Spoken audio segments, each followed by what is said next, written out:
Hello students, कैसे हैं आप सब। होपिंग सब बहुत अच्छे होंगे। आज की वीडियो में मैं आपके लिए कुछ क्वेरीज के सॉल्यूशन देने जा रही हूँ।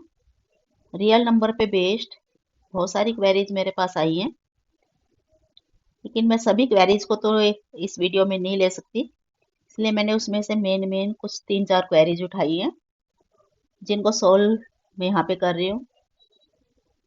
होपिंग कि वो आपके लिए बहुत हेल्पफुल होंगी और उसी के बेस पे कई आपके क्वेरी सोल्व हो जाएंगे।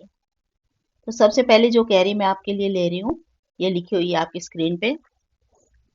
Find the greatest number that will divide this leaving remainder 7, 11, 15 respectively. तो अब हमें ग्रेटेस्ट नंबर जब भी निकालने हैं स्टूडेंट्स, मैंने आपको पहले भी और वीडियोस में को बताया कि जब भी greatest number, maximum number, largest number, इसकी बात आती है, हाईएस्ट नंबर, तो आपको एचसीएफ लेना होता है। और अगर मिनिमम, लीस्ट नंबर की बात आती है तो हमें एलसीएम लेना होता है।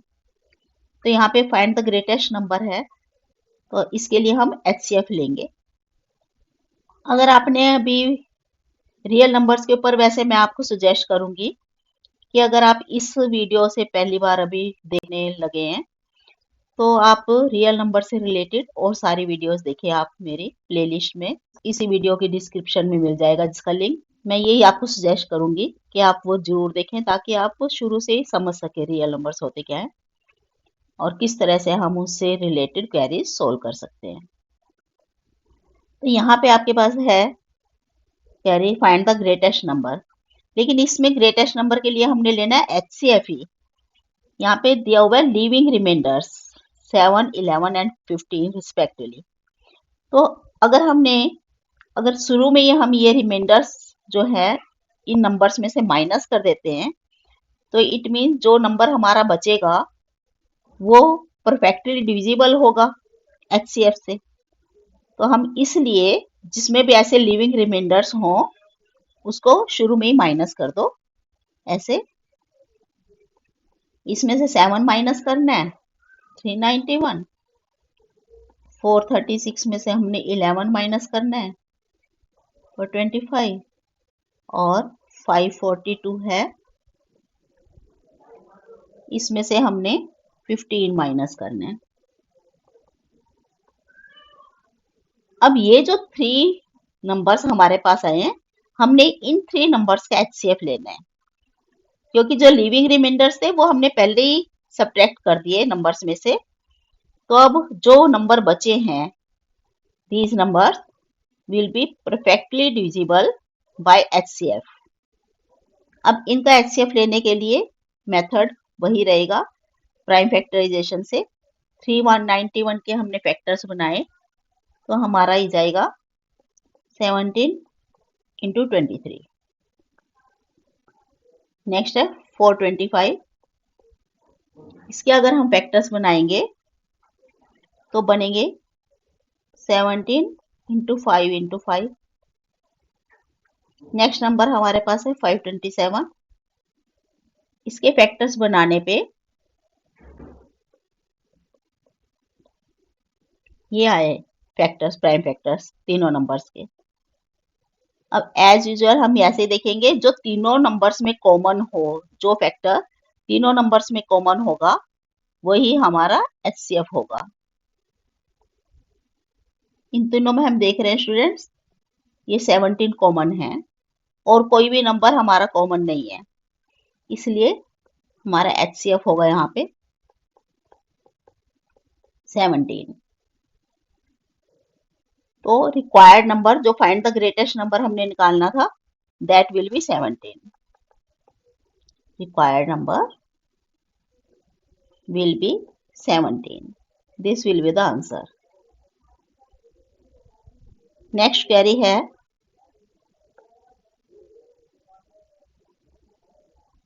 three bells ring at intervals of 6, 12 and 18 minutes. If all the three bells rang at 6 a.m., when will they ring together again? इसके लिए हमारे पास क्या है स्टूडेंट्स, जब भी आपके पास ऐसा है कि कुछ कितने मिनिमम कितने टाइम के बाद दोबारा ये होगा, कितने, अब जैसे यहाँ पे 3 बेल्स हैं तो हमें पूछा गया है कि कब वो दोबारा से इकट्ठी बजेंगी। तो हमने मिनिमम टाइम लेना है जब वो दोबारा से होगी, इकट्ठी रिंग होंगी। तो इसलिए मिनिमम के लिए हमने ले लेना इसका एलसीएम। जब भी आपके पास ऐसे वाले सम्स हो, मिनिमम लीस्ट, तो हमने एलसीएम निकालना होता है। यहाँ पे हम लेंगे एलसीएम 6, 12 और 18। इतने मिनट्स हैं हमारे पास, इसका हमने पहले एलसीएम ले लेना है। 6 के फैक्टर्स बनाएंगे, 2 इंटू 3, 2 इंटू 2 इंटू 3, 18 के फैक्टर्स बनाए, 2 इंटू 3 इंटू 3। अब वही कॉमन देखेंगे हमारे पास क्या क्या है। इसमें से सबसे पहले तो कॉमन ले लिया हमने, 2 भी कॉमन है और एक 3 भी कॉमन है। Then HCF will be, first we'll find HCF, 2 into में 3, इन 6 HCF हो जाएगा। Now we'll find LCM। मैंने आपको बतलाया था जो HCF है वो कॉमन फैक्टर जो निकले हैं वो तो हमने लेने ही हैं, 2 एंड 3, और जो रिमेनिंग फैक्टर्स होते हैं हमारे पास वो और ले लेने हैं। जैसे ये 2 बचा है इसमें से और ये 3 और बचा है, तो हमने ये भी ले लेने हैं, 2 into 3 is equal to 36। LCM आ गया 36। अब क्योंकि यहाँ पे ये मिनट्स हैं, ये सारे मिनट्स हैं यहाँ पे, तो जो आएगा 36 भी मिनट्स होंगे। अब आप सब में देखो कि फर्स्ट वो जो 3 बेल्स थी टुगेदर 6 AM पे रिंग हुई थी, तो उससे नेक्स्ट कब होगी, 36 मिनट्स। आफ्टर 36 मिनट्स तो हमारा नया टाइम क्या हो जाएगा, रिक्वायर्ड टाइम क्या होगा यहाँ पे,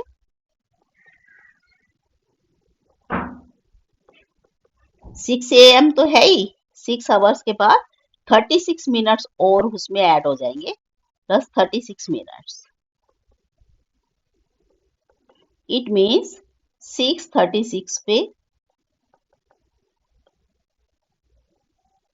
वो दोबारा से टुगेदर रिंग करेंगी बेल्स। ये आंसर हो जाएगा। नेक्स्ट क्वेरी है,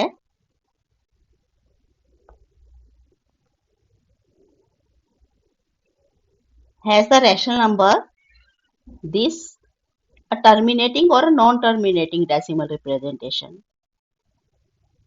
स्टूडेंट्स मैंने आपको एक वीडियो में बताया हुआ है टर्मिनेटिंग कौन सी होती है। टर्मिनेटिंग के लिए हमने कैसे देखना होता है कि जिसके डिनोमिनेटर में सिर्फ 2 और 5 के फैक्टर्स हों, वो नंबर हमारा टर्मिनेटिंग होगा, अदरवाइज नॉन टर्मिनेटिंग होगा। अभी यहाँ पे हम नंबर लेते हैं,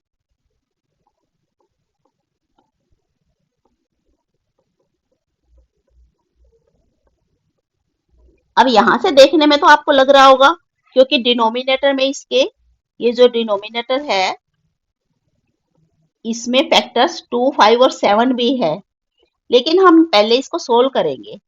अगर सोल्व करने के बाद फिर भी हमारे पास डिनोमिनेटर में 2 और 5 के अलावा और कोई फैक्टर बचता है, तब हम इसको कह सकते हैं नॉन टर्मिनेटिंग। तो हम इसको अभी कट करके देखेंगे, सोल्व करके देखेंगे कुछ रहता है। यहां से हम ले लेते हैं नंबर 441 अपॉन 2 और 5 के फैक्टर तो छोड़ दें, बाकी 7 और 7 2 टाइम्स है हमारे पास। अब इसको 7 से हम इसको कट कर सकते हैं, देखो ऐसे। अभी 63 आया, फिर ये 7 से फिर से कट हो सकता है 9 पे। अब हमारा और कुछ सोल्व नहीं हो सकता, इसमें नंबर बचा है हमारे पास 9 upon 2 raise to power 2, 5 raise to power 7। अब यहाँ पे देखो स्टूडेंट्स, डिनोमिनेटर में क्योंकि हमारे पास सिर्फ 2 और 5 के फैक्टर्स हैं, So this will be terminating.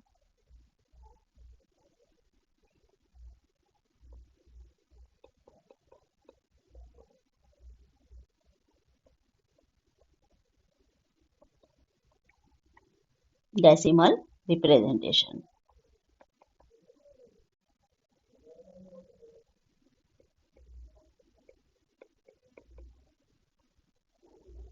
ऐसे देखना है, हमने जो नंबर दिया हुआ है सबसे पहले उसको सोल्व भी करके देखेंगे। अगर हमारा वो कट होता है, रिड्यूस होता है, तो हमने पहले उसको सिंप्लीफाई करके सिंपल फॉर्म में लाना है। उसके बाद देखेंगे डिनोमिनेटर में कौन कौन से फैक्टर्स हैं, क्योंकि टर्मिनेशन तभी होता है, टर्मिनेटिंग हमारा नंबर तभी होता है जब denominator contains only factors of 2 and 5। Next हमारे पास क्वेरी है, एक क्वेरी मैं और ले रही हूं आपके लिए।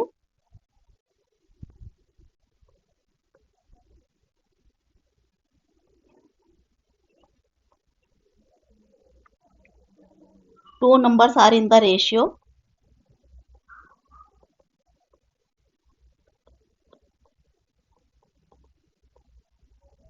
2 and 3। उनका एलसीएम हमें दिया हुआ है,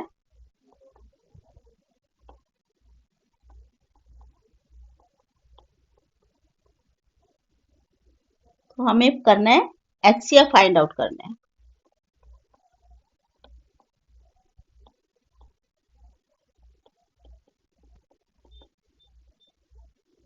अब इसके लिए कैसे करेंगे स्टूडेंट, हमारे पास रेशियो दी हुई है 2:3। Then we will take first the number, let the numbers B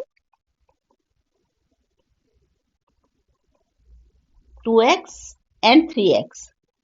जब भी रेशियो वाले सम्स होते हैं तो हम नंबर हमेशा रेशियो के साथ एक्स एक्स लगा के लेट कर लेते हैं। यहाँ पे हमारे पास नंबर है 2x and 3x। अब अगर हम इसका एलसीएम लें,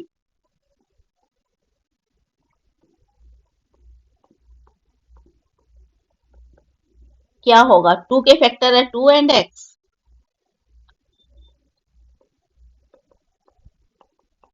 और 3x के फैक्टर है 3 and x। अब कॉमन है ये एचसीएफ आ गया x, और 2 और 3 साथ में लेंगे तो 2 इंटू 3 इंटू एक्स, ये आ जाएगा 6x। तो एलसीएम को हमने लिखा 6x। हमारे पास नंबर्स का एलसीएम आया 6x ये, और गिवन में है हमें LCM 180। Then according to question क्या होगा, this 6x must be equal to 180। ये 6x 180 के इक्वल होना चाहिए, क्योंकि हमारे पास जो आया है एलसीएम 6x और गिवन में है हमें 180, तो हमने 6x को 180 के इक्वल पुट किया। अब इसको सोल्व करेंगे, x की वैल्यू फाइंड आउट करेंगे। 6 क्योंकि मल्टीप्लाई है x के साथ, तो इधर आके डिवाइड हो जाएगा, x is equal to 30। Then numbers will be 2x and 3x थे, तो 2 इंटू में 30, x की जगह हमने उसकी वैल्यू पुट की 60, और 3 इंटू में x, मतलब 3 इंटू में 30 करके 90 आ गए। These will be the numbers. अब नंबर्स भी आपके पास है, एलसीएम भी है, then we will find the HCF. Formula मैंने आपको दूसरी वीडियो में दिया हुआ है स्टूडेंट्स। मैं फिर भी आपको ये कहूंगी, सुजेस्ट करूंगी कि अगर आपने वीडियो मेरी यहाँ इसी वीडियो पे आप आए हैं मेरे पास, तो रियल नंबर से रिलेटेड आप सभी वीडियोस देखें। इसकी प्लेलिस्ट आपको इस वीडियो की डिस्क्रिप्शन में मिल जाएगी लिंक, तो आप जरूर देखें। इसका फार्मूला मैंने आपको पहले दिया, one number multiplied by other number.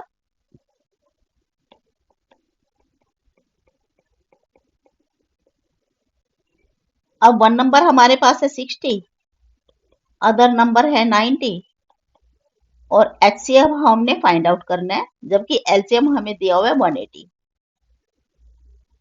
तो एचसीएफ निकालने के लिए 60 इंटू 90 तो है ही, और ये वाला एचसीएफ के साथ जो भी ये नंबर लगा हुआ है 180, इसको हम लाके डिवाइड कर देंगे इधर। 0 से 0 कट हुई है और 6 3 यहां से हमने कट किया तो 30। HCF will be 30। यही हमने फाइंड आउट करना था। Then this will be the answer. इस तरह से स्टूडेंट्स हमने ये सारी क्वेरीज सोल्व की हैं। आई होप आपको ये जरूर समझ आई होंगी। अगर आपको ये वीडियो अच्छी लगी है तो इसे शेयर करना, लाइक करना जरूर, और सब्सक्राइब तो जरूर ही कर लें चैनल को, ताकि आपको बहुत सारी वीडियो जैसे मिलती रहें। Thank you.